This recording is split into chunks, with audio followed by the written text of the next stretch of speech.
Halo teman-teman, welcome back to my YouTube channel. Hi, it's me again, Fani Sebayang. Apa kabar kalian semuanya? Aku berharap kalian dalam keadaan sehat-sehat dan penuh dengan sukacita. Di video kali ini, aku akan membahas 5 kebiasaan buruk yang sering kita lakukan atau yang sering banget menghalangi kita ketika kita berkomitmen untuk menjalani konsep hidup minimalis dan menjalani pola hidup sehat. Kenapa kali ini aku gabungin pola hidup sehat dengan pola hidup minimalis? Karena dua hal ini adalah dua hal yang akan sangat berkaitan. Konsep hidup minimalis dalam artian bukan hanya barang, tapi juga mindset minimalis dalam artian simplify your life, dalam artian love yourself. Jadi ketika kita sudah mencintai diri kita, kita pasti akan menjaga diri kita dengan hidup sehat. So, jadi ini adalah kebiasaan-kebiasaan yang bakalan sering muncul ketika kita menjalani konsep hidup minimalis. So, without further ado, let's talk about this.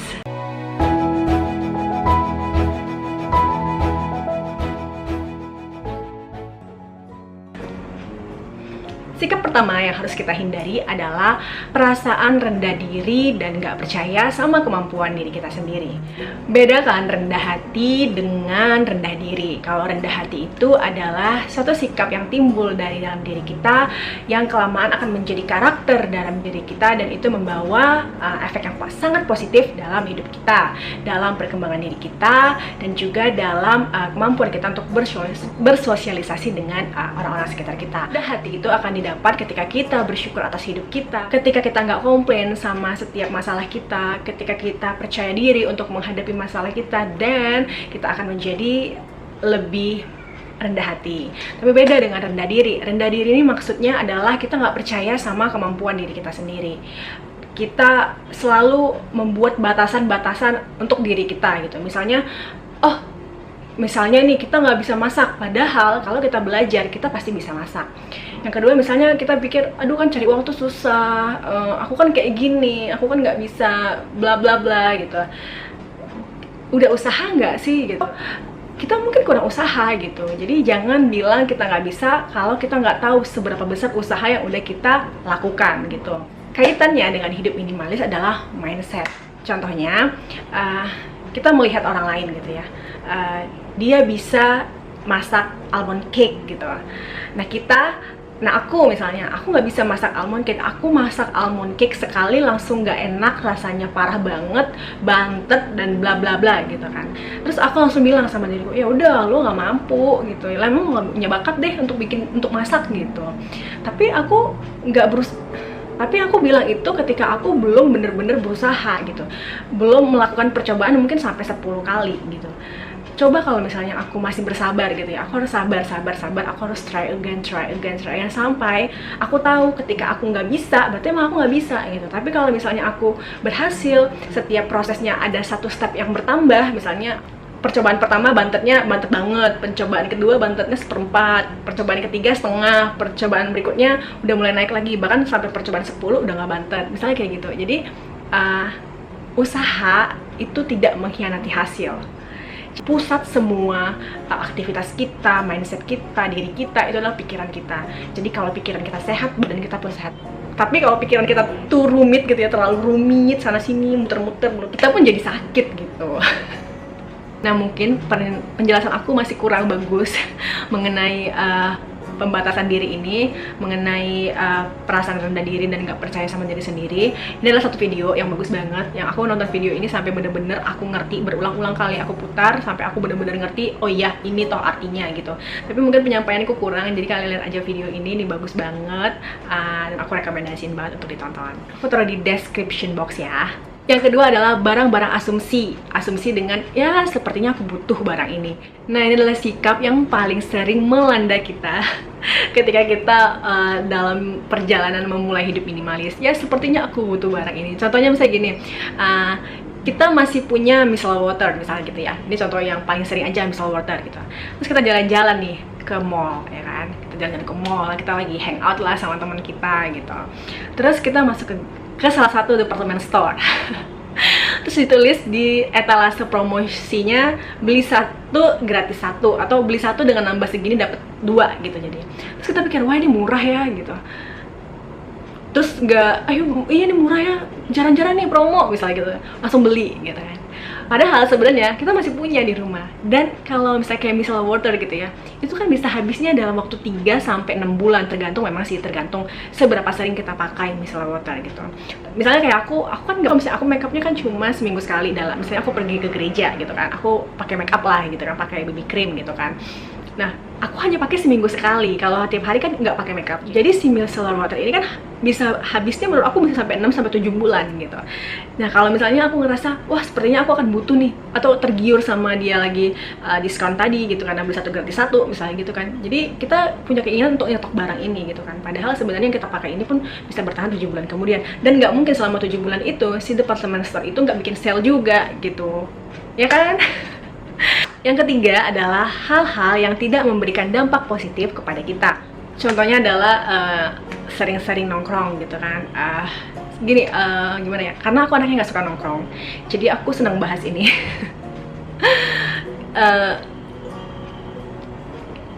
Tapi kalau kalian suka nongkrong, aku nggak tahu sih. Ya kalau kalian happy sih kalian nongkrong aja nggak apa-apa. Tapi aku mau kasih contoh dulu gitu ya. Kalau kita nongkrong, mau nggak mau kita akan lebih banyak bercerita. Kecuali kalau kita nongkrong kita bener-bener kerja ya, itu nggak apa-apa. Tapi kalau misalnya kita nongkrong sama teman-teman kita akan sering cerita kan. Cerita lama-lama yang kita ceritakan adalah hal-hal yang nggak baik juga sih. Misalnya menceritakan orang lain, menceritakan kejelekan orang lain, menceritakan isu-isu yang mungkin sebenarnya nggak penting untuk dibahas juga gitu. Jadi menurut aku sih, kalau hal-hal itu nggak membawa dampak baik dalam diri kita, ya kita berani say no gitu.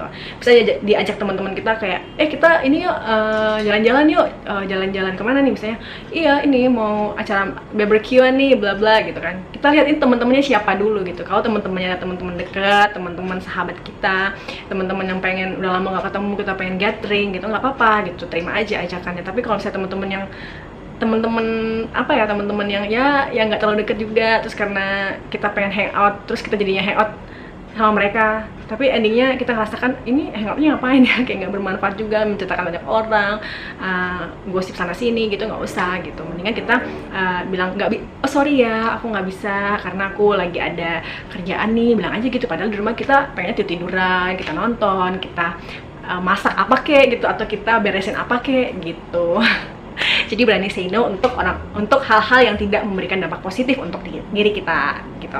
Yang keempat adalah terlalu menuruti diri sendiri. Nah, ini sebenarnya berkaitan dengan yang kedua, yang dengan barang-barang asumsi tadi, tapi ini lebih ke ini ya, pertanyaan kepada diri sendiri gitu. Ya, kadang tuh hawa nafsu lebih besar daripada kebutuhan, atau hawa nafsu lebih besar daripada pendapatan. Itu pasti dialami kan, mostly pasti kita ngalami itu gitu. Jadi self control sebenarnya sih harus lebih kuat gitu ya. Kita harus punya self control yang kuat supaya kita bisa calm gitu sama kemauan diri kita gitu. Itu case-nya ini aku ya. Kalau sekarang jadi in case gitu, misalnya kita ke mall dan kita masuk ke satu department store gitu kan. Terus kita lihat diskon sekian persen, 50% lah misalnya gitu kan. Terus kita kayak, aduh my god, itu diskon loh, kapan lagi diskon, misalnya kapan lagi brand ini diskon gitu kan. Terus kita masuk, kita lihat, kita nemuin satu, kayaknya ini murah itu. Sebenarnya kita itu lebih mencintai diskonnya atau kita butuh barangnya. Kalau kita butuh barangnya, nggak apa-apa dibeli gitu. Tapi kalau misalnya ternyata kita lebih tertarik sama harga diskonnya, dan karena ini brand ini gitu kan, dan lagi diskon gitu, ya buat apa kalau emang kita nggak butuh kan gitu kan, ya kan.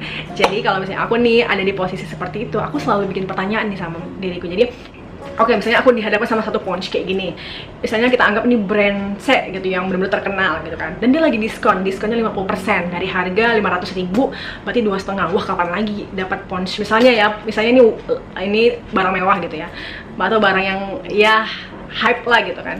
Wah, kapan lagi dapat pouch yang gambar kucing bagus ini bisa seharga 250.000 gitu. Ya udah, langsung ambil, kita mau bayar ke kasir.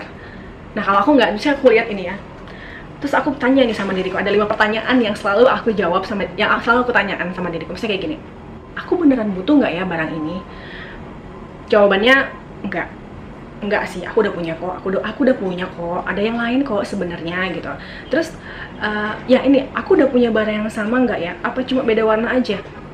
Kayaknya aku udah punya sih, ya palingan beda warna atau beda bentuk. Tapi intinya sama sih, ini kan buat nyimpan barang atau apa ya, barang-barang kecil, atau ini kan tempat nyimpan kosmetik atau tempat nyimpan kabel-kabel ya gitu. Terus yang ketiga aku tanya, kalau aku beli barang ini bakalan mengubah penampilan nggak ya? Mengubah posisi nggak ya? Atau mengubah banyak hal nggak ya dari diriku? Kalau jawabannya iya, beli. Kalau enggak, kayaknya enggak juga sih. Kayaknya kalau misalnya aku pakai ini, sebenarnya ya gitu-gitu aja. Mas, siapa yang mau ngelihat ini brand apa? Kalau brandnya juga nggak kelihatan, gitu kan? Terus pertanyaan berikutnya, aku bakalan tambah happy nggak ya kalau aku beli barang ini? Lalu, kalau aku beli barang ini, aku letakkan di mana ya? Dah, itu pertanyaan yang sering aku bilang sama diriku. Jadi kalau misalnya mostly pertanyaan itu jawabnya iya, ya udah beli aja gitu. Tapi kalau misalnya mostly jawabannya emang enggak, ya udah taruh lagi ke etalasenya, kita nggak jadi beli gitu. Tapi kalau misalnya nih kita nggak jadi beli ya, terus kita pulang ke rumah, sampai rumah kita kepikiran terus sama barang itu, kepikiran terus kita kayak uring-uringan sampai nggak bisa tidur misalnya. Ya udah, balik lagi ke store-nya, ambil. Kalau kalian punya uang, ambil. Tapi kalau memang sampai rumah kita ternyata nggak memikirkan itu, bahkan kita bisa lupa sama pouch yang tadi itu, barang sale yang tadi itu, artinya kita nggak butuh barang itu gitu.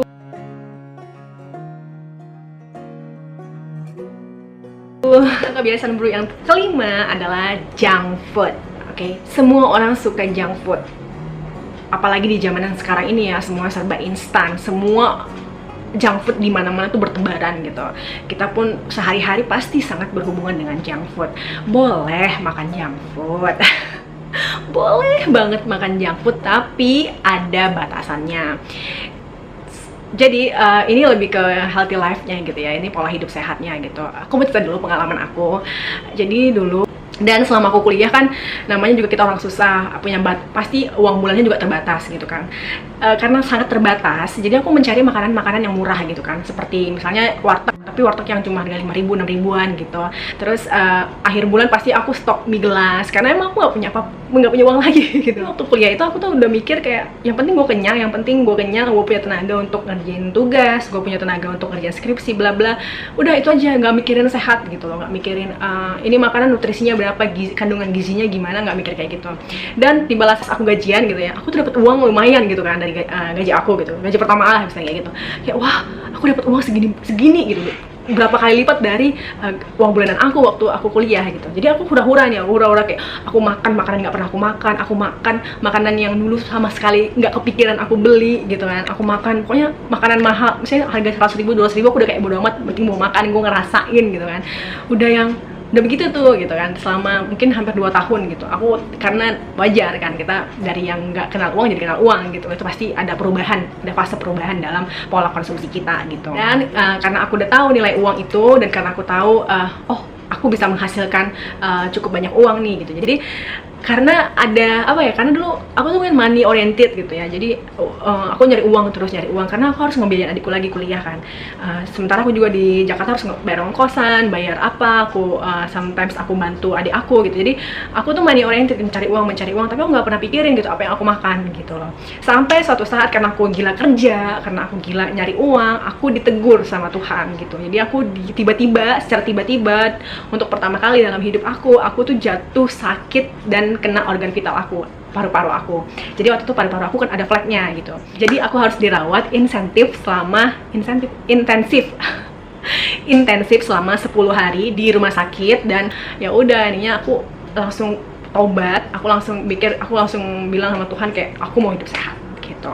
Itu kejadiannya 5 tahun yang lalu.